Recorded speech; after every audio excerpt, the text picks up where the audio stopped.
আপনি কথা বলবেন?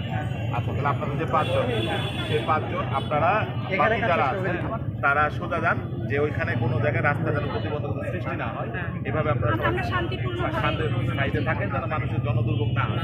এভাবে থেকে আপনারা যে 5 জন দেখা করতে চান, ওই 5 জন সিলেক্ট হয়ে আসেন, আমরা ব্যবস্থা করে দিচ্ছি। ওকে,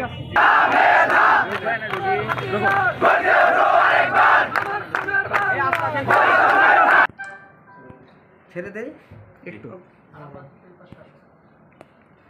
একটু স্যার লাস্ট। পৃথিবীর ইতিহাসে কোন দেশে নেই যে একটা দেশের যে তাদের দ্বিতীয় প্রজন্ম তাদের নাতি নাতনি কোটার সুযোগ সুবিধা পাবে।